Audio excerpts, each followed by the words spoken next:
그리고 속도와 관계된 얘기를 다시 한번 해보게 되면 속도는 다른 색깔로 이렇게 표현을 해보도록 하죠. 자, 속도와 관계, 혈류 속도. 자, 혈류 속도와 관계된 얘기, 즉 대동맥에서부터 나온 혈류가 이렇게 모세혈관에 대해서는 이렇게 속도가 낮아졌다가 다시 이렇게 혈류 속도가 이렇게 증가를 하게 된다. 자, 이때 혈류 속도라고 하는 것과 혈압들 간의 그 관계에서 이렇게 생각을 해보게 되면 이 모세혈관 내부에서, 즉 이게 직경 차이라든지 또는 압력 또는 속도, 혈류 속도를 말하겠죠. 이 혈류 속도와 관계된 거는 그 모세혈관에서 가장 그 작은 값이 된다라고 하는 그런 얘기가 되는데, 만약에 이거를 생각했었을 때 이 그 혈류 속도도 많고 그리고 혈압도 굉장히 높고, 자, 그런 상황이라면 예를 들어 그 칼로 그 잘못해서 이렇게 손을 비었다고 했었을 때 피가 콸콸 쏟아지게 되면 사실 인체에 굉장히 그 해로운 영향이 되게 될 것이겠죠. 그런데 그렇지 않고 보면 그 피의 흐름 정도가 상대적으로 우리가 그 처치를 할 수 있는 정도의 그 피의 양이 그 흐르는 것도 보면 압력이라든지 그 이 속도가 어느 정도 낮은 상태가 되었기 때문이라고 이렇게 생각을 할 수가 있겠습니다. 자, 아무튼 정리를 해보자면 요 혈류 속도라든지 또는 그 혈압과 관계된 이 식은 반드시 우리가 이해를 하고 이 설명하는 그 툴로서 우리는 이 물리학적인 관점에서 에너지와 관계된 얘기를 갖고 얘기를 한다라고 하는 것을 마지막으로 강조를 하겠습니다. 네, 지금부터는 이제 몸의 위치에 따라서 이제 혈압이 어떻게 변화가 되는지에 대해서 한번 설명을 해보도록 하겠습니다. 우리는 경험적으로도 우리 혈압을 측정을 할 때 심장과 가장 이렇게 유사한 위치에서 혈압을 측정하게끔 이렇게 얘기를 하는데, 자, 이 이유는 아까 얘기했던 것처럼 그 대동맥으로부터 들어오고 심장 위치에서 이 혈액이 유출이 되고 또 심장으로 다시 정맥을 통해서 이렇게 유입이 되는 거기 때문에 그 상황에 있는 혈압을 정확하게 측정을 하는 게 중요하기 때문에 자, 그렇게 얘기를 하죠. 자, 그런데 우리가 누워 있을 때라든지 또는 요 그림에서 보는 것처럼 누워 있을 때라든지 서 있을 때인 경우에 대해서 또 마찬가지로 이제 그 혈압이 각각 다르게 나타나게 되는데, 그것과 관련된 얘기를 이제 해보도록 하겠습니다. 우선 몸이 수평인 경우에 대해서 저기 이제 왼쪽 그림이 되겠죠. 자, 이 경우에 대해서 살펴보게 되면 우선 주동맥에서 혈압 강화가 작기 때문에 이거는 같은 아까 동맥 내부에서의 혈압 강화가 아주 미미하다라고 얘기를 했었죠. 그래서 이 동맥에서부터 나오는 이 혈액이 소동맥으로 들어갈 때도 그 혈압 강화가 상대적으로 이제 적게 이루어질 수 있겠다라고 하는 얘기가 되겠습니다. 그래서 결론적으로 이제 이 동맥의 전체적인 평균의 이 혈압이라고 하는 것은 몸 전체에서 거의 일정하다라고 이렇게 생각을 해보면 될 것 같습니다. 그리고 방금 얘기했던 것처럼 앞서도 얘기했던 것처럼 물론 이 피크의 혈압과 이 피크들 사이에 수축기 혈압이라든지 이완기 혈압의 이 차이는 항상 이제 있지만 120 미리수는 정도 되고 이제 한 80 정도 된다고 이렇게 얘기를 하지만 사실상은 요 평균치를 갖고 이렇게 우리가 얘기를 해보게 되면 약 100토르 정도라고 얘기를 했습니다. 그래서 자, 이 100토르라고 하는 이 평균 압력이라고 하는 것은 혈압이라고 하는 것은 129cm 높이의 피를 지지할 수 있는 압력이다라고 하는 얘기가 되겠습니다. 자, 이 얘기는 우리가 이 수압 또는 액체 압력, 유체 압력과 관계된 얘기를 할 때 우리가 기준이 되는 게 여기서도 쓴 내용이긴 하지만 수은을 수은을 1cm짜리 관 안에 넣었을 때 어느 정도 되는지 더 이상 내려오지 않는 곳인 경우가 경우를 갖고 이제 압력을 처음 정의를 했었다라고 얘기했었습니다. 자, 이게 바로 더 이상 내려오지 않는다라고 하는 얘기는 대기 중 공기압 1, 대기압이라고 하는 게 수은을 액체인 수은을 76 밀리미터 정도 높이까지 760mm까지 이렇게 세울 수 있다는 얘기가 될 것이고, 자, 그런데 피인 경우에 대해서, 혈액인 경우에 대해서는 129cm 높이의 피를 지지할 수 있다라고 하는 것이죠. 자, 이 말은 자, 가느다란 관을 이용을 해서 피에 넣었을 때 피가 129cm 정도 올릴 수 있는 경우다라고 이렇게 얘기를 하면 되겠습니다. 자, 이거는 물론 피의 밀도에 따라서 올릴 수 있는 높이가 틀리겠는데, 그 밀도는 정상 체온인 경우에 대해서 이 정도가 된다라고 이제 알려져 있고요. 그리고 피의 밀도라고 하는 것은 이제 몸의 상태라든지 건강상의 상태라든지 여러 가지 상태에 따라서도 각각 다르게 나타나기는 합니다. 자, 다음으로 이제 사람이 똑바로 서 있는 경우에 대해서 생각을 해보겠습니다. 똑바로 서 있는 경우는 자, 바로 우측에 있는 요 그림이 되겠고요. 그래서 그림에서 보는 것처럼 몸의 각 부분인 경우에 동맥에 내에 있는 혈압은 일정하지 않겠다라고 하는 것이죠. 자, 그래서 이게 동맥이니 정맥이니 이거는 사실상 이제 어떻게 생각하게 되냐면 아까 우리 순환계에서 반이 동맥이고, 자, 이제 흐름은 똑같지만 우리 순환계에서 흐름은 혈류의 흐름은 똑같겠지만 동맥은 이렇게 유출이 된다. 혈액이 유출이 된다라고 하고, 정맥은 그냥 혈액이 유입된다라고 하는 그런 물리적인 상황으로 간략화시켜서 설명을 하도록 하겠습니다. 그래서 이 양쪽은 혈류 속도와 관계된 것은 거의 차이가 없고 일정하기 때문에 그냥 동맥에 관계된 얘기만 해도 무방하겠다라고 하는 것이죠.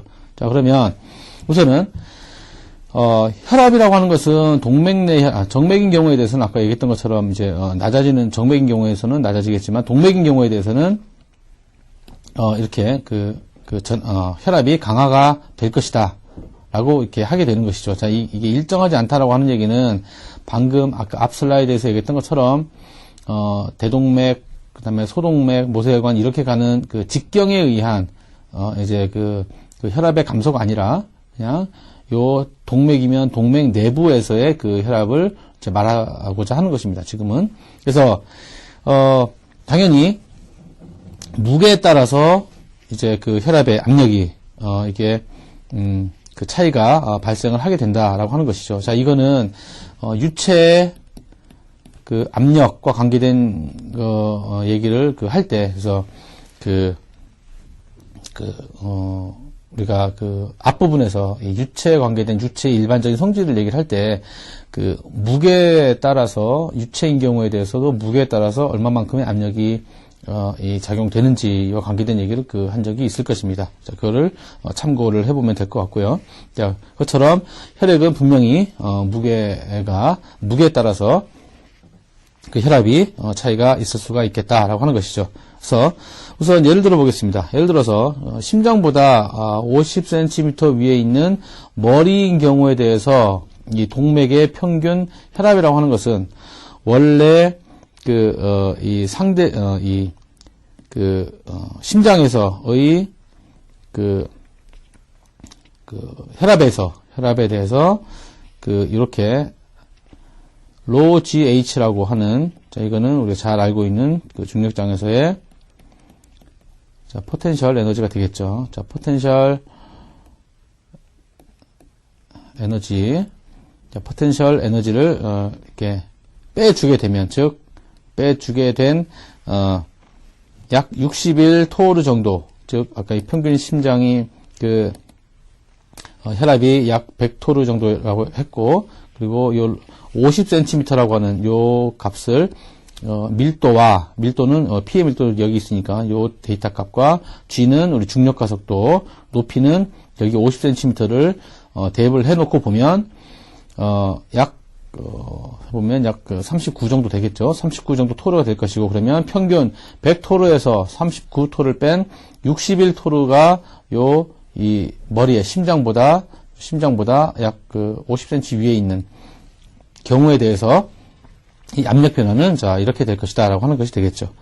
자, 그리고 반면에 심장보다 130cm 아래에 있는 발인 경우에 대해서 이 압력은 어떻게 될 것이냐면 그 위와 똑같은 이 방식으로 계산을 해보게 되면 그 발끝인 경우의 평균 혈압은 심장에 대해서 상대적인 값, 여기서는 마이너스지만 요 값은 요 높이에 대한 기준이 심장에서부터 밑으로 내려오기 때문에, 그리고 중력 방향이 그 밑으로 이렇게 작용을 하기 때문에 요 부호가 이제 마이너스, 전체 부호는 마이너스에서 플러스 바뀌겠죠. 자, 그럼으로 인해서 원래 심장에서부터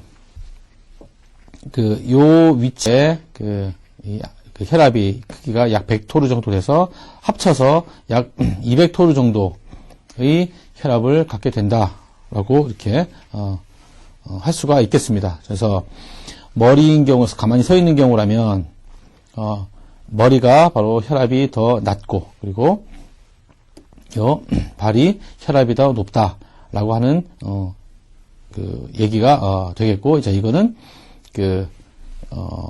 어떻게 이렇게 그 계산이 정량적으로 계산이 되느냐면 아까 얘기했던 것처럼 상대적인 포텐셜 에너지를 빼줘야 된다라고 하는 얘기가 되겠고, 이 상대적인 포텐셜 에너지라고 하는 것은 바로 여기에 썼던 것처럼 혈액의 무게가 중요한 인자로 이제 작용을 하게 된다라고 하는 것이죠. 그래서 이 유체에 혈액에 무게가 있기 때문에 이 지상에서부터 상대적으로 위로 올려주어야, 즉 유체를 위로 올려야 된다라고 하는 그런 것을 생각을 해보면 그 압력이 낮아진다라고 생각을 해보면 될 것 같고, 그리고 이 일정한 속도로 발까지 혈액을 돌려야 되는데 우리가 내리막에서 브레이크를 이렇게 살짝 잡아주는 것처럼 조절을 해야 된다라고 하는 것이죠. 그래서 조절을 함에도 불구하고 이 압력은 실제로 발의 그 압력은 약 200토르 정도가 된다. 약 2배 정도가 될 것이고, 실제로 머리 끝과 발끝 사이를 비교를 해보게 되면 약 140토르 정도의 차이가 있다라고 하는 것을 우리가 참고로 알아두면 되겠습니다. 그리고 요 얘기는 바로 이 질환과 관련된, 그러니까 이걸 특별히 심혈관계의 질환이라고 이렇게 얘기를 하기도 합니다. 그래서 이 머리 부분에 또는 발 부분에 압력을 측정을 하게 되고요. 그리고 요거는 다시 우리가 실제로 병원 같은 곳에서는 참고로 CT라든지 MRI라든지 뭐 여러 가지 그런 정량적인 치료를 또는 이렇게 이 측정을 하기 위해서는 서 있는 상태가 아니라 이렇게 눕힌 상태, 즉 이렇게 압력이 일정한 상태인 경우에 대해서 이렇게 측정을 하게 되는데, 그 이유가 바로 우리가 알려져 있는 100토르 정도 되는 그 혈압이 아니라면 어떤 부분에서 그 혈압이 원래는 균일해야 되는데, 뭐 다리 부분일 수도 있고, 뭐 이렇게 허벅지 부분일 수도 있고, 배 부분일 수도 있고, 머리 부분일 수도 있고, 목 부분일 수도 있고, 그 각각의 이 혈류량 또는 그 혈압 간의 그 관계를 측정을 함으로써 질환이 있는 것을 이제 유추를 할 수 있다라고 하는 것이 되겠습니다. 네, 여기서 이제 순환계 내부에, 우리 인체 내부에 그 혈압과 관련된 이제까지 쭉 얘기를 다양한 내용을 갖고 이제 설명을 했는데요. 그 내용을 몇 가지 이제 정리를 해보도록 하겠습니다. 우선 심장 혈관계라고 하는 것은 우선 그 다양한 혈액의 흐름을 제어하는 장치가 장치들로 이제 구성되어 있다. 자, 이건 굳이 장치라는 어떤 그런 표현을 했는데 사실은 어떻게 보면 여기에 쓴 것처럼 딱 이 장치에 의해서 흐름이 조절되고 그런 게 아니고, 그죠?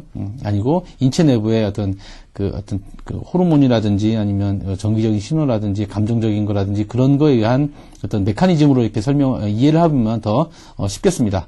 그래서 아무튼 이 혈액의 흐름을 제어하는 것으로 이제 잘 만들어져 있다. 쉽게 말해서 이렇게 표현을 할 수가 있겠습니다. 그리고 몸의 위치를 이동시킬 때 작동을 해서 동맥의 큰 그 혈압의 변화를 이제 조절을 해준다라고 하는 것이 되겠죠. 그래서 아까 처음에 그 심장과 그 혈관과를 이렇게 기능적으로 설명을 하는 데 있어서 그 혈관이 한 가지 재질로 되어 있는 게 아니라 이제 신축성 있는 그런 그 섬유 조직으로 되어 있기 때문에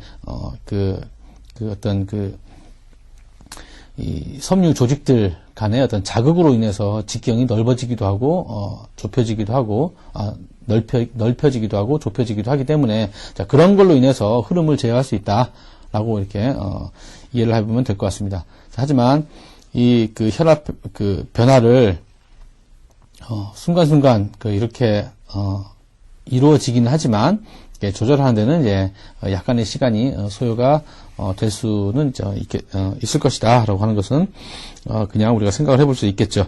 그리고 다음으로는 이제 좀 특별한 경우에 대해서 한번 예를 들어서 설명을 한번 해보도록 하겠습니다. 자, 이와 같은 경우들은 우리가 그 일상생활을 하면서 발생할 수 있는 그 상황이기도 하고 생각해 볼 수 있는 그 얘기이기 때문에 한번 다뤄보도록 하겠습니다. 우선 수그린 자세에서 뛰어오를 때 예를 들어 이제 가만히 웅크린 자세에서 이렇게 높이 뛰어오를 때를 이렇게 한번 살펴보게 되면 우선 뇌 동맥에서의 갑작스러운 그 혈압이 감소가 발생을 하게 될 것이다. 자, 이거는 아까 그 앞 슬라이드에서 나타낸 것처럼 혈류가 그 심장 윗부분으로 이렇게 흐르게 될 때 일정한 그 속도를 갖고 혈류 속도를 가지고 이렇게 뇌 동맥으로 이렇게 혈류를 보내게 될 것입니다. 자, 그런데 이거는 분명히 중력 가속도, 중력 방향과 중력이 작용하는 방향과 반대 방향으로 작용하는 그 힘이 되겠죠. 그래서 중력 방향과 반대 방향으로 즉 외부에서 에너지를 더 가해 주어야 되는데 또다시 일시적으로 위로 뛴다라고 하는 얘기는 이렇게 위로 좀 더 큰 힘을 가해 준다라고 하는 것이죠. 그래서 똑같은 속도로 이렇게 가야 되는데 일정한 속도로 가야 되는데 빠른 속도로 이렇게 이동을 하게 되면 즉 중력이 예를 들어서 9.8 그냥 크기로만 예를 들겠습니다. 9.8이라고 이렇게 작용이 되어야 되는데 그거에 맞춰서 뇌 동맥으로 이렇게 혈류를 보내게 되는데 요 방향으로 속도를 가해줬다. 즉 중력이 9.8이 아니라 실제로 그렇지는 않겠지만 비교를 하기 위해서 이해를 하기 위해서 예를 들어 8.5 정도가 중력 그 느낌 정도가 이렇게 된다라고 생각을 해보게 되면 9.8이라고 해서 올리고 있었던 혈액이 갑자기 빨리 흐르게 되겠죠. 자, 그럼으로 인해서 혈압이 감소가 될 것이다라고 하는 것이죠. 자, 그럼으로 인해서 일시적으로 이건 아까 자동적으로 이렇게 혈압 변화를 조절해 줄 수 있는 기능을 갖고 있다라고 했었죠. 그래서 이러한 갑작스러운 작용에 의해서 중력 방향보다 이게 작게 되니까 이걸 분명히 흐름을 너무 빠르게 보내지 않아야 되겠다라고 이렇게 어떤 작용을 하겠죠. 자, 그로 인해서 혈류가 이제 이렇게 너무 빨리 돌고 있으니까 적게 흐르게끔 해야 되겠다라는 신호를 보내게 될 것이고 그렇게 되다 보면 적은 양이 흐르게 됨으로써 순간적으로 이제 어지럼증이 될 수가 있는 것이 되겠죠. 그래서 결국 어지럼증이라고 하는 것은 산소 공급이 원활치 않다라고 하는 그런 얘기가 되겠습니다. 그래서 순간적으로 혈액의 흐름이 감소가 되면 산소 공급이 줄어들게 될 테니까 순간적으로 세포가 이렇게 이렇게, 죽는다는 표현이 좀, 아무튼, 그런 그 현상이 발생을 해서, 어지럼증이 유발된다라고 하는 얘기가 되겠습니다. 자, 그리고, 그래서 우리가 여기서 생각해 봐야 될 또 다른 얘기가 바로 똑같은 정력학적인 요소들이 아까 얘기했던 것처럼 정맥에서도 작용을 한다라고 하는 것이죠. 그래서 아까 그림 중에도 인체 순환계에서 동맥과 정맥이 이렇게 있었다고 했고, 결국은 혈류의 속도는 거의 비슷하다라고 이렇게 얘기를 했었습니다. 자, 그런데 또 이 중요한 그림이기 때문에 자주 인용을 하게 되는데요.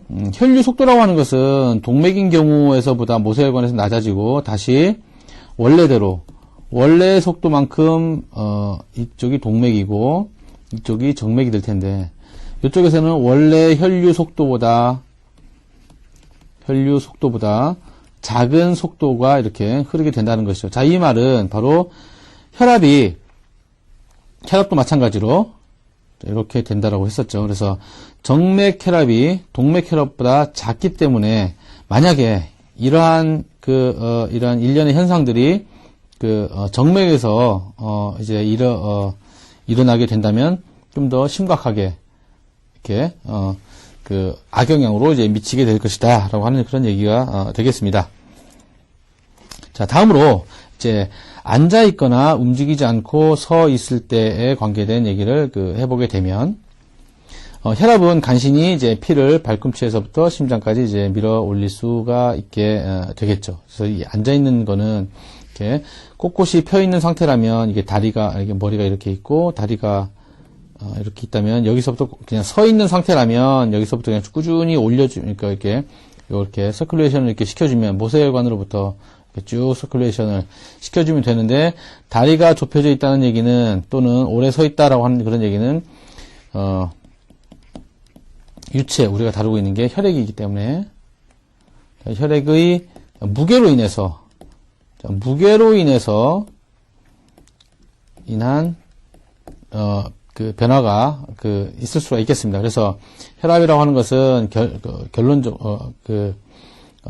심장까지, 즉 정맥을 통해서 심장까지 다시 올릴 수가 있고, 피는 결국 종아리의 정맥에 많이 모이게 될 것이다라고 하는 것이죠. 그래서 처음에도 얘기했던 것처럼 정맥, 그래서 거의 우심실로 들어가기 위한 갈 때까지 바로 앞에 있는, 심장 바로 앞에 있는 정맥인 대정맥에서의 혈액의 흐름은 거의 없다라고 이제 얘기를 했었습니다. 그래서 혈액의 흐름이 없어지는, 즉 에너지가 가장 많이 소모되는 부분이 바로 이제 가장 신체의 가장 밑에 부분이 될 테니까, 이거는 이제 유체 압력 때문에, 무게 때문에 그렇겠죠. 종아리의 정맥에 당연히 모이게 될 것이고, 그러므로 인해서 모세혈관의 혈압이 높아지고 일시적으로 이제 종아리가 부어오르게 되는 이유가 되겠습니다.